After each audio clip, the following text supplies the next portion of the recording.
నమస్కారం అండి. మనం ఇప్పుడు జిఎస్ లక్ష్మి గారు వ్రాసిన ప్రేమ పిచ్చి ఒకటే అనే కథను విందామా? పిచ్చిదాన్ని కాపరానికి తీసుకొస్తానంటావేంట్రా? దాని పిచ్చి నీకు కూడా అంటుకుందేంటి? గొంతెత్తి గట్టిగా అరుస్తున్న జానకిని చూసి ఆమెను ఎప్పుడూ అలా చూడని కొడుకు వినయ్, భర్త శేఖరు తెల్లబోయారు. వాళ్ళని అలా చూసి అపరశాంతమూర్తిగా పేరు తెచ్చుకున్న జానకి తనని తాను సంభాళించుకుంది. గొంతు తగ్గించి నెమ్మదిగా అంది, మొన్ననే కదా మనం వినుని చూసొచ్చాం. భద్రకాళిలా మీద పడిపోతుంటే ఎంత భయపడ్డామో అప్పుడే మర్చిపోయావా? దాన్నింటికి తెస్తే ఎప్పుడొచ్చి మీద పడుతుందో అనుకుంటూ గదిలో పెట్టి తాళం వేయాలి. వేళకి దానికి తిండి తిప్పలు చూడాలి. అవన్నీ ఒక ఎత్తైతే రోజుల పసిగుడ్డు ఆ చంటిదాన్ని క్షణక్షణం చూసుకోవాలి. ఇవన్నీ మనం చేయగలమనే అనుకుంటున్నావా? యథార్థాన్ని అంత స్పష్టంగా వివరించిన జానకి మాటలకి తండ్రి కొడుకులిద్దరూ కాసేపు ఏమీ మాట్లాడలేకపోయారు. 15 రోజుల క్రితం పాప పుట్టిందనే సంబరంతో వినీతను చూడడానికి వియ్యాల వారింటికి వెళ్ళినప్పటి సంగతి ఒక్కసారి గుర్తొచ్చింది ముగ్గురికి. జానకి, శేఖర్లకి వినయ్ ఒక్కడే కొడుకు. తల్లిదండ్రుల దగ్గర నుంచి చదువు, సంస్కారం చక్కగా అందుకున్నాడు. మంచి ఉద్యోగంలో ఉన్నాడు. సంప్రదాయంగా తల్లిదండ్రులు ఎంచి మెచ్చిన వినీతని సుముహూర్తంలో తన జీవితంలోకి ఆహ్వానించాడు. ఏవో చిన్న చిన్న తేడాలు తప్పితే 2 కుటుంబాల మధ్య ఏ విధమైన గొడవలు లేవు. అలాగా చక్కగా సాగుతున్న సంసారంలోకి ఓ చిన్న ప్రాణి అడుగిడబోతుందనే వార్త వారందరినీ ఎనలేని ఆనందంలో ముంచెత్తింది.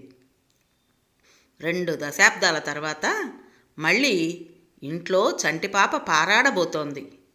2 ఇళ్లల్లోనూ ఎంతో ఉత్సాహం. వేడుకలు, విందులతో పాటు ప్రతీ నెల మెడికల్ చెకప్కి ఖచ్చితంగా తీసుకెళ్లేవాడు వినయ్. 7వ నెలలో పురిటికి పుట్టింటికి హైదరాబాద్ వెళ్ళింది వినీత. అప్పటి నుంచి పురుడొచ్చే వరకు ప్రతిరోజు ఫోన్లో మాట్లాడుకునేవారు వినయ్, వినీత కూడా. అంతా బాగుందన్నారు డాక్టర్లు, పెద్దలు కూడా. ఒకరోజు ఉదయాన్నే పాప పుట్టిందన్న శుభవార్త వినగానే ఏనుగెక్కినంత ఆనందపడిపోయాడు వినయ్. జానకి, శేఖర్ల ఆనందానికిక అవధులే లేవు. 11వ రోజు బారసాలు చేసుకుంటామంటే సిజేరియన్ ఆపరేషన్ అయింది గనక వినీత పీటల మీద కూర్చోవడం కష్టం గనక బారసాల 3వ నెలలో చేసుకుందామన్న వియ్యాల వారి మాటను కాదనలేకపోయారు. కానీ మనవరాలిని చూడటానికి 3 నెలలు ఆగలేక పురుడొచ్చిన 15 రోజులకి నక్షత్రం మంచిదే గనుక పాపను చూస్తామంటూ చెన్నై నుంచి ముగ్గురు హైదరాబాద్ వియ్యాల వారింటికి వచ్చారు. వీళ్ళని చూసి కాస్త ఇబ్బంది పడుతూనే ఆహ్వానించారు వినీత తల్లిదండ్రులు భాస్కర్, సుగుణ. ఏది మా మనవరాలు అంటూ ఇంట్లో అడుగు పెడుతూనే చొరవగా బెడ్రూమ్ వైపు వెళ్ళబోతున్న జానకిని వినీత ఉన్న రూమ్ వైపు తీసుకెళ్ళింది సుగుణ. చంటిపిల్ల పడుకుందేమో అనుకుంటూ చప్పుడు చేయకుండా నెమ్మదిగా తలుపులు తోసింది జానకి. చీకటిగా ఉన్న గదిలోకి సన్నగా పడిన వెలుతురు గీతని చూసిన వినీత పక్కమించి ఒక్క ఉదుటం లేచింది. నెమ్మదిగా తలుపు తోసుకు తొంగి చూస్తున్న అత్తగారిని చూసింది. అంతే, ఒక్కసారిగా పక్కనే పడుకోబెట్టుకున్న చంటి పాపని అమాంతం గుండెలకు హత్తుకుంది. పో పో, నేను నా పాపనివ్వను, పో బయటికి అంటూ గట్టిగా అరవడం మొదలెట్టింది. స్థాణువయ్యింది జానకి. గట్టిగా అరుపులు వినిపించి వెనకనే ఉన్న శేఖరు, వినయ్ కాస్త తొంగి చూశారు. చెదిరిపోయిన జుట్టుతో, బెదురుతున్న కళ్ళతో, తెచ్చిపెట్టుకున్న కోపంతో గట్టిగా అరుస్తున్న వినీతను చూసి తెల్లబోయారు. హడలిపోయిన జానకి వెంటనే తలుపులు మూసేసి వెనక్కి తిరిగింది. పాలిపోయిన మొహాలతో భాస్కర్, సుగుణలు క్షమించమన్నట్టు చూశారు వీళ్ళని. అప్పుడే అక్కడికి వచ్చిన ఫ్యామిలీ డాక్టర్ మహేష్ జరిగింది గ్రహించి అందరినీ ఉద్దేశిస్తూ రండి కూర్చుందాం అంటూ వాళ్ళని హాల్లో సోఫాల వైపు నడిపించాడు. డాక్టర్ గారు ఇప్పుడే ప్రయాణం చేసొచ్చారు, కాస్త కాఫీలు తాగాక అంతా చెబుదురు గాని అంది వినీత తల్లి సుగుణ. అవునండి, ముందు కాస్త రిలాక్స్ అవ్వండి, అప్పుడు మాట్లాడుకుందాం అంటున్న డాక్టర్ మాటలు అర్థం కాక ఒకరి మొహాలు ఒకరు చూసుకున్నారు జానకి, శేఖరు, వినయ్. వరాల మొలక చంటిపాపని చూడటానికి ఉప్పొంగుతున్న ఉత్సాహంతో వచ్చిన ఆ ముగ్గురు రాక్షసిలా అరుస్తూ మీద పడుతున్న వినీతని చూసి స్థాణువులయ్యారు. వారికి అసలు నోటమ్మట మాట అనేదే రాలేదు. భాస్కరు సుగుణల బలవంతం మీద స్నానాలు చేసి కాఫీ టిఫిన్లు ముగించి అందరూ హాల్లో కూర్చుని స్థిమితపడ్డాక భాస్కర్ వాళ్ళ ఫ్యామిలీ డాక్టర్ మహేష్ నెమ్మదిగా మాట్లాడటం ప్రారంభించాడు. ముందుగా జానకిని చూసి, అమ్మా మీరు కంగారు పడకండి, అంత వివరంగా చెప్తాను అంటూ అందరినీ ఉద్దేశించి చెప్పసాగాడు. మొదటి నుంచి జరిగిందంతా చెప్తాను. చదువు సంస్కారం ఉన్నవారు అర్థం చేసుకుంటారనే అనుకుంటున్నాను. మామూలుగా 9 నెలలు నిండాక మీ కోడలు వినీతని చెకప్కి తీసుకెళ్ళినప్పుడు బేబీ బాగా తయారైందని, ఎప్పుడైనా పురుడు రావచ్చని గైనకాలజిస్టు చెప్పింది. అలా చెప్పాక కూడా వారం గడిచినా నొప్పులు రాక అనీజీగా అనిపిస్తే హాస్పిటల్లో జాయిన్ చేసుకుంది. మామూలుగా నొప్పులు వస్తే పర్వాలేదు, లేకపోతే పరిస్థితిని బట్టి సిజేరియన్ చేస్తాను అంది. అదంతా మీకు తెలిసిందే కదా. కానీ అప్పుడే వినీత మనసులో ఒక సందేహానికి ఒక బీజం పడింది. అదేమిటంటే సిజేరియన్ చేసినప్పుడు తనకి మత్తుమందు ఇస్తారని, అలా ఇచ్చినప్పుడు తనకి తెలియకుండా తన పాపని తీసుకెళ్ళిపోతారని ఒక విధమైన భయోద్వేగానికి లోనైంది. మరి అలా ఎందుకు అనుకుందో మాకు తెలియలేదు. కానీ అలా జరగదని మేమెంత నచ్చజెప్పినా వినలేదు. ఆపరేషన్కి కానీ మత్తుమందు ఇవ్వడానికి కానీ ఒప్పుకోలేదు. ఇంకా సిజేరియన్ చెయ్యక తప్పని పరిస్థితుల్లో ఒక విధంగా బలవంతంగానే వినీతకి అనస్థీషియా ఇవ్వవలసి వచ్చింది. ఆపరేషన్ అంతా బాగానే అయింది. పాప కూడా హెల్దీగానే ఉంది అని అందరం సంతోషిస్తున్న టైంలో తెలివిలోకి వచ్చిన వినీత ప్రవర్తన విచిత్రంగా మారిపోయింది. పాపని ఒక్క క్షణం వదిలిపెట్టడం లేదు.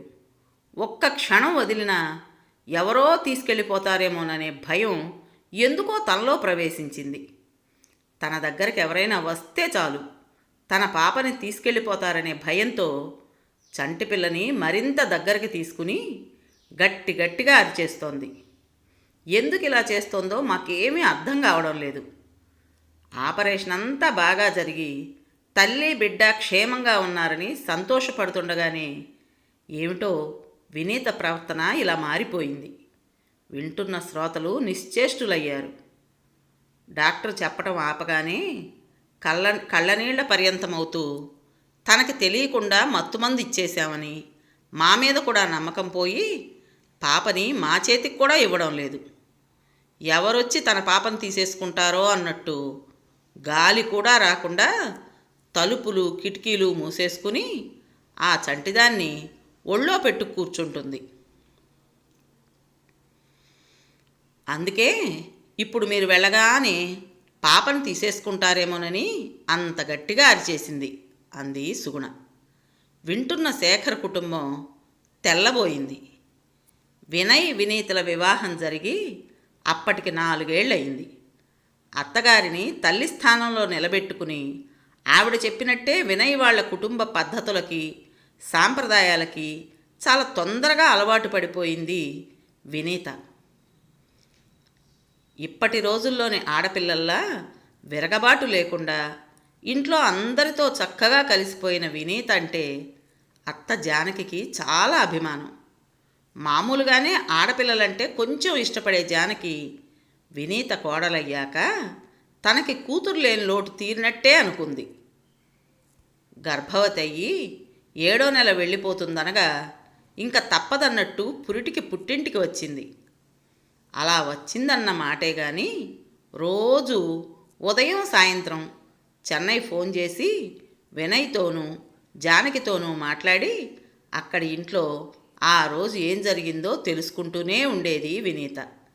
అంతగా తమ ఇంట్లో కలిసిపోయిన వినీత ఇలా రాక్షసిలా అరుస్తూ మీద పడిపోవటం ఏమిటో అస్సలు అర్థం కాలేదు వాళ్ళ ముగ్గురికి. అందులోనూ ఇప్పుడు డాక్టర్ చెప్తున్నది వింటుంటే పాపని వాళ్ళ అమ్మా నాన్నలకు కూడా ఇవ్వట్లేదని, ఎవ్వరినీ దగ్గరకు కూడా రానివ్వడం లేదని తెలిసి ఇంకా ఆశ్చర్యపోయారు. జరిగిందంతా శ్రద్ధగా వింటున్న శేఖర్ కాస్త తేరుకుని, మరి స్పెషలిస్ట్ ఎవరికీ చూపించలేదా? ఇదంతా మాకెందుకు చెప్పలేదు అని అడిగాడు. సుగుణ నెమ్మదిగా చెప్పింది. 2 రోజులు మధ్య మధ్యలో తెలివొచ్చి అలా అంటున్నా మేమేమీ పట్టించుకోలేదు. 3వ రోజు నుంచి ఈ ప్రవర్తన ఏదో వింతగా అనిపించి డాక్టర్ని అడిగాము. వాళ్ళు అన్నారు, కొంతమంది ఆడవాళ్ళకి డెలివరీ అయ్యాక నరాల బలహీనత వల్ల, శరీరంలో జరిగే విపరీతమైన హార్మోన్ల మార్పుల వల్ల ఇలాగ ప్రవర్తిస్తుంటారని, 4 రోజుల్లో సరైపోతుందని చెప్పారు.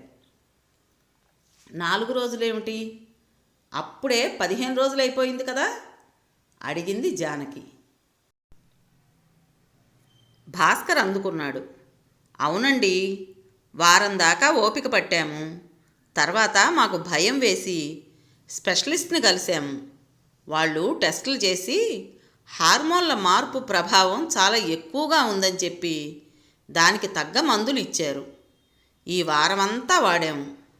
రోజు రోజుకి విను ధోరణి విపరీతమైపోవడం తప్పితే ఎక్కడా ఆ మందుల ప్రభావం కనిపించలేదు.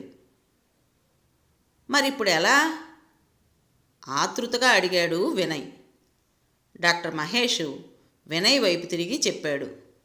కంగారు పడకండి, ఇది ముందు నరాల బలహీనత అనుకున్నాం, తర్వాత హార్మోన్ల ప్రభావం అనుకున్నాం. ఏది ఇదమిద్దంగా తేలలేదు. రేపు ఇంకో స్పెషలిస్ట్ దగ్గర అపాయింట్మెంట్ తీసుకున్నాం. మీరు ఎలాగూ వచ్చారు గనక ఆ స్పెషలిస్ట్ దగ్గరికి మీరు రండి. ఈ రోజుల్లో వైద్యం బాగా అభివృద్ధి చెందింది. అసలు రోగం ఏమిటో తెలియాలి తప్పితే అన్నింటికీ చక్కటి మందులున్నాయి. వినీత మామూలుగా ఆరోగ్యవంతురాలే కనుక ఇదేదో తాత్కాలిక సమస్య అయి ఉంటుంది.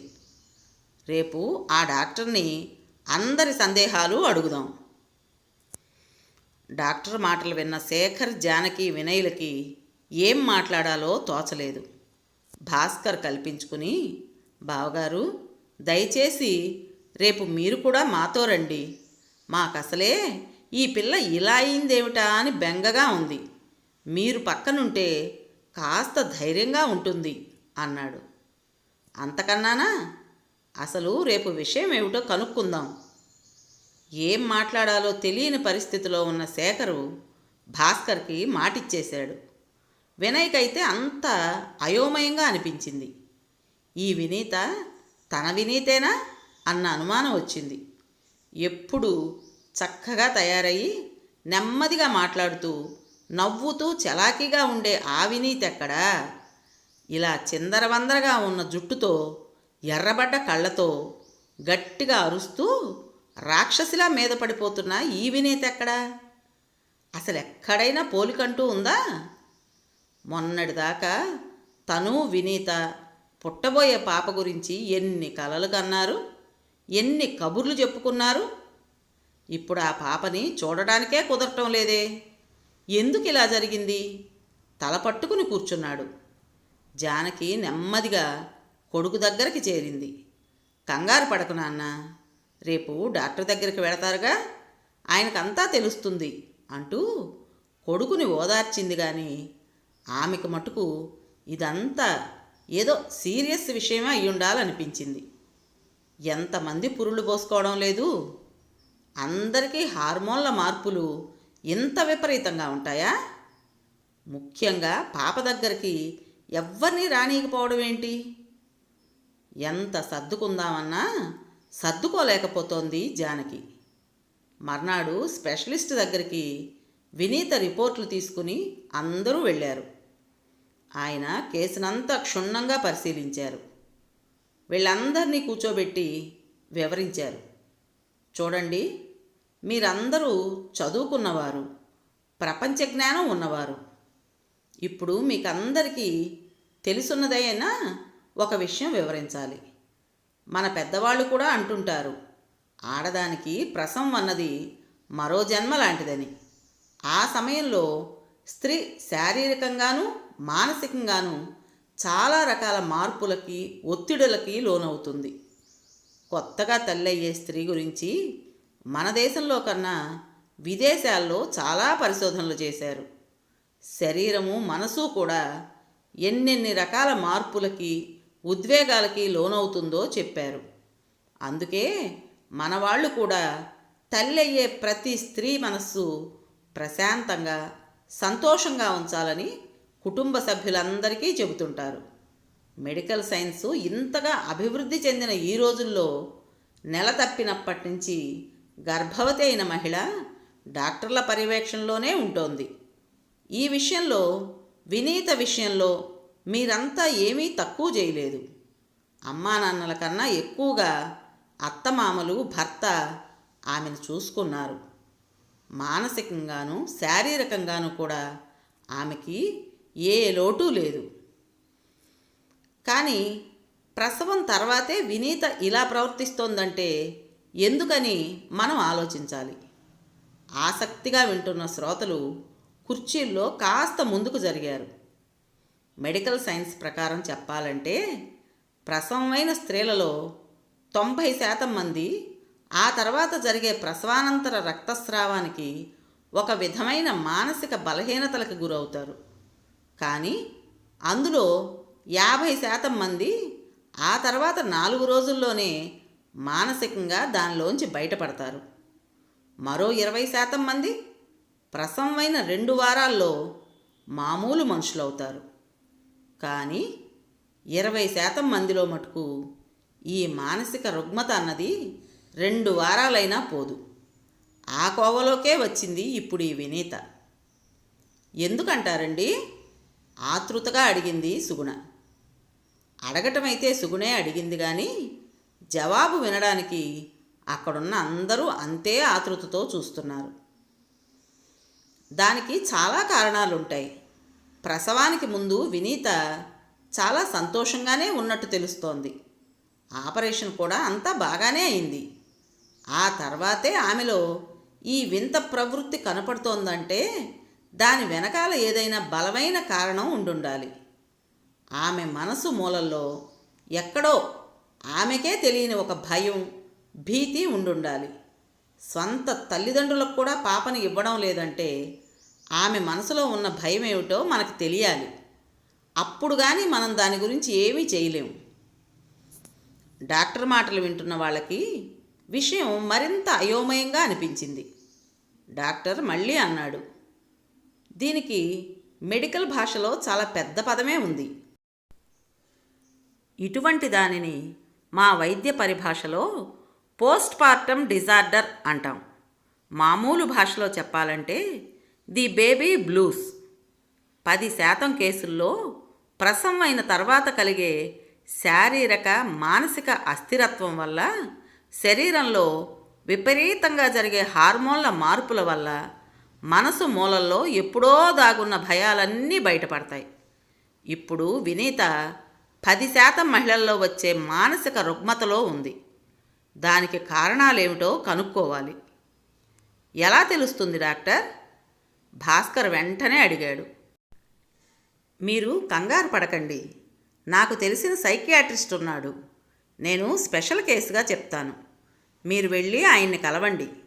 కంగారేం లేదు, అంతా సరైపోతుంది అంటూ ఆ సైకియాట్రిస్ట్ పేరు, నంబరు రాసి భాస్కర్కి ఇచ్చాడు. సైకియాట్రిస్ట్ అన్న మాట వింటుండగానే అందరి మొహాల్లోనూ మార్పులు వచ్చేశాయి. సుగుణ మొహంలో కంగారు కనపడితే శేఖర్ మొహంలో ఆశ్చర్యం కనపడింది. వినయ్ మొహం పాలిపోయింది. జానకికి నోట మాట రాలేదు.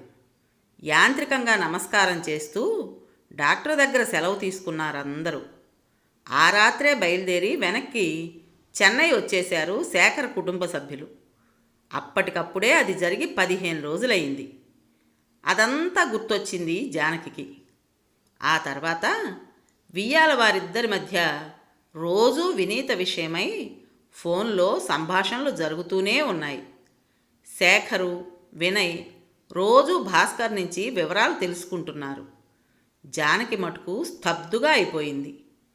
కోడలికి ఈ పిచ్చేమిటో, ఆ చంటిది ఎలా పెరిగి పెద్దవుతుందో, నిండా 30 ఏళ్ళు కూడా లేని వినయ్ భవిష్యత్ ఏమిటో ఆమెకి అస్సలు అర్థం కావడం లేదు. అంత టెన్షన్లో ఉన్న జానకి దగ్గరికి వినయ్ వచ్చి, అమ్మా, మనం వినూని ఇంటికి తెచ్చేసుకుందాం అనగానే అందుకే అంత గట్టిగా అడిగింది. పిచ్చిదాన్ని కాపురానికి తీసుకొస్తానంటావేంట్రా? దాని పిచ్చి నీకు కూడా అంటుకుందేంటి అంటూ. వినయ్ ఏమీ మాట్లాడలేక అలా నిలబడిపోయాడు. శేఖర్ గబగబా జానకి దగ్గరకు వచ్చాడు. ముందు నువ్వు కూర్చో అంటూ డైనింగ్ టేబుల్ దగ్గర కుర్చీలో కూర్చోబెట్టాడు. చూడు జానకి, విను పిచ్చిదేమీ కాదు. నువ్వు ముందు ఆ మాట మానేయ్ అన్నాడు. పిచ్చిది కాకపోవడం ఏంటండి? మనం కళ్ళారా చూసాం. డాక్టరే అన్నాడు సైకియాట్రిస్ట్ని కలవండి అని. సైకియాట్రిస్ట్ దగ్గరికి ఎవరెడతారో నాకు తెలియదంటారా? ఎదురు ప్రశ్నించింది జానకి. వినయ్ ముందుకొచ్చాడు. అమ్మా, ముందు నువ్వు విషయమంతా విను.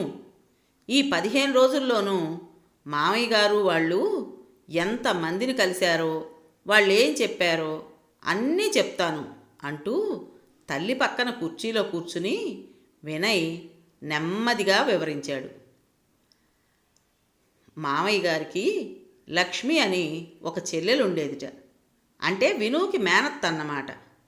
ఆవిడ పెద్దింట్లో మెట్టి సుఖపడాలని వాళ్ళ అమ్మా నాన్న బోలెడు కట్నం ఇచ్చి సంపన్నుల ఇంటి కోడల్ని చేశారట. కట్న కానుకలతో సరిపెట్టుకోకుండా వాళ్ళు అస్తమానం ఆవిడ్ని ఇంకా ఇంకా డబ్బు తెమ్మని పుట్టింటికి పంపుతుండేవారట. ఆ సమయంలోనే మామయ్య గారి తండ్రికి వ్యాపారంలో నష్టం వచ్చిందిట. అందుకని వియ్యాలవారు అడిగినవి ఇవ్వలేకపోయారట. అప్పుడే ఆ విను మేనత్త లక్ష్మికి మగపిల్లాడు పుట్టాట. లక్ష్మి అత్తవారొచ్చి పాలు తాగుతున్న పురిటికందుని లక్ష్మి వద్దని వేడుకుంటున్నా వినకుండా, వీడు మా వంశాంకురం, నువ్వు డబ్బు తీసుకుని మా ఇంటికి వచ్చాకే వీణ్ణి చూసేది అంటూ బలవంతంగా లాక్కుపోయారట. ఆ బాధ భరించలేక పచ్చి బాలెంతరాలు లక్ష్మి అస్తమానం పిల్లవాడి కోసం ఏడుస్తూ ఉండేదిట. ఆ ఏడుపే ఆ పచ్చి బాలెంతరాలిని ఉన్మాదంలోకి దింపిందిట. ఒక గుడ్డల మూట పట్టుకుని నా బాబుని నేనివ్వను అంటూ తిండి తిప్పలు లేకుండా హృదయ విదారకంగా ఏడ్చేదిట. ఎవ్వరిని, ఆఖరికి వాళ్ళ అమ్మా నాన్నల్ని కూడా ఆ గుడ్డల మూటని పట్టుకోనిచ్చేది కాదుట. ఆ గుడ్డల మూటే తన బిడ్డ అన్న భ్రమలో అలాగే ఉండేదిట. డబ్బు సమకూర్చలేక ఆమెని అత్తింటికి పంపలేకపోయారుట తల్లిదండ్రులు. తను కన్నబిడ్డని మళ్ళీ చూడలేకపోయిందిట విను మేనత్త లక్ష్మి. ఆ భ్రమలోనే ఆవిడ చనిపోయిందిట. ఇదంతా సరిగ్గా వినుకి 8 ఏళ్ల వయసు ఉన్నప్పుడు జరిగిందిట. తెలిసి తెలియని వయస్సులో ఇంట్లో మేనత్త పిల్లవాడి కోసం ఏడిచే ఏడుపు విను మనస్సులో ముద్ర పడిపోయింది. ఆ విషయం ఆమె మనసు పొరల్లో ఎక్కడో ఉంది కానీ మళ్ళీ వినుకి డెలివరీ కోసం మత్తుమందు ఇస్తారన్నప్పుడు గుర్తొచ్చింది. తనకి మత్తుమందు ఇచ్చేసి తన పాపని తీసుకెళ్ళిపోతారనే దృఢమైన అభిప్రాయం కలిగింది వినుకి. సాధారణంగా డెలివరీ అయ్యాక ఆడవారిలో కలిగే హార్మోన్ల మార్పు వల్ల, నరాల బలహీనత వల్ల, ఎక్కువగా మానసిక ఆందోళనకు గురవ్వడం వల్ల విను తనని తాను సంభాళించుకోలేకపోయింది. అందుకని అలా ప్రవర్తించింది. అంతేగాని విను పిచ్చిది కాదమ్మా. విను గురించి అంత వివరంగా చెప్తున్న వినయ్ని విచిత్రంగా చూసింది జానకి. శేఖర్ ముందుకొచ్చాడు. అవును జానకి, ఈ 15 రోజుల్లోనూ రోజు బావగారితో మాట్లాడుతున్నాను కదా.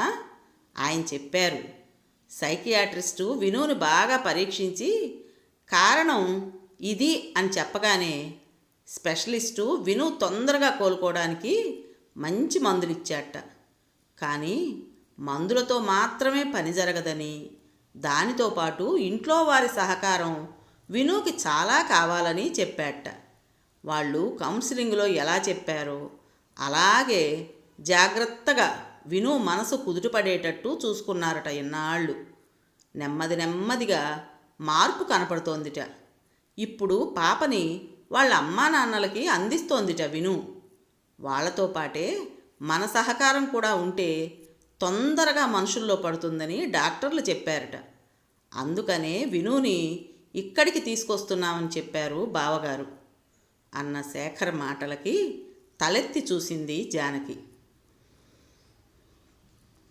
వినయ్ తల్లి కాళ్ళ దగ్గర కూర్చున్నాడు. అమ్మా, భార్యని ఎలా చూసుకోవాలో నువ్వే ఇదివరకు ఎన్నోసార్లు చెప్పావు. ఏ తండ్రి కూడా కూతురికి తిండి పెట్టుకోలేక పెళ్లి చేసి పంపించడు. మన వంశం నిలబెట్టడానికి ప్రాణంలా పెంచుకున్న కూతుర్ని మన ఇంటికి పంపుతాడు. మన ఇంటికొచ్చిన లక్ష్మిని మనం జాగ్రత్తగా చూసుకోవాలి అని నాతో ఎన్నిసార్లు చెప్పలేదమ్మా నువ్వు. మన ఇంటి లక్ష్మికి ఇప్పుడు నిజంగా మన సహకారం కావాలమ్మా. ఇలాంటి పరిస్థితుల్లో ఉన్న భార్యని రావద్దనడం ధర్మమేనంటావా? నువ్వే చెప్పు అని అడిగాడు. కానీ అనబోతున్న జానకిని మరి మాట్లాడనివ్వకుండా, వాళ్ళు రేపొస్తున్నారు, అత్తవారింట్లో వారు కూడా విను కోలుకోవడానికి సహకరించాలని డాక్టర్ చెప్పారట. మన ఇంటికొచ్చిన పిల్లని మనం చూసుకోవాలి కదా జానకి అన్నాడు శేఖర్. కానీ నాకు తెలీదే, భయం వేస్తుంది అంది కంగారుగా జానకి. ఆ రోజు వినుని చూసిన దృశ్యం మర్చిపోలేకపోతోందామె. ఏం పర్వాలేదు, విను అమ్మా నాన్న కూడా వస్తున్నారు, అంతా ఉన్నాం కదా అన్నాడు శేఖర్. జానకి మనసుకి సర్ది చెప్పుకుందుకు ప్రయత్నిస్తోంది. మర్నాడు సాయంకాలం ఫ్లైట్కి చంటి పిల్లని వినుని తీసుకుని వచ్చారు భాస్కర్, సుగుణలు. భయంగా కోడల్ని పరిశీలించింది జానకి. 15 రోజుల క్రితం కన్నా కాస్త మార్పు కనబడుతోంది. కానీ విను కళ్ళల్లో ఆ బెదురు, భయం పోలేదు. తల్లి భుజాల చుట్టూ చెయ్యి వేసి నెమ్మదిగా నడిపిస్తూ లోపలకు తీసుకువస్తే అడుగులో అడుగు వేసుకుంటూ వచ్చింది. 4 ఏళ్ల పాటు మసిలిన ఇంటిని కూడా కొత్త ఇంటిని చూస్తున్నట్టు గోడలు, కప్పు చూడటం మొదలుపెట్టింది. క్షణం చంటి పిల్లని తనకి మరీ దగ్గరగా పొదుపుకుంటోంది. డాక్టర్లు హారతి ఇవ్వడం, దిష్టి తీయడం లాంటివి చెయ్యొద్దని, దానివల్ల అనుమానాలు తలెత్తవచ్చు అన్నారని భాస్కర్ దగ్గర విని ముందే శేఖరం చెప్పడం వలన జానకి అలాంటివేమీ చేయలేదు. సుగుణ నెమ్మదిగా వినుని ఆమె గదిలోకి తీసుకువెళ్ళింది. ఒక్క సుగుణకు తప్పితే మరింకెవ్వరి చేతికి పాపనివ్వడం లేదు విను. శేఖర్ కుటుంబ సభ్యులందరికీ భాస్కరు డాక్టర్ చెప్పినవన్నీ వివరించాడు. వినీతతో ఏం మాట్లాడాలో, ఎలా ప్రవర్తించాలో అన్నీ విపులంగా చర్చించాడు. అవన్నీ విన్న జానకి భయపడింది. అది చూసిన సుగుణ, వదినగారు, వినుకి పూర్తిగా నయమయ్యేదాకా మేం కూడా ఇక్కడే ఉంటామండి.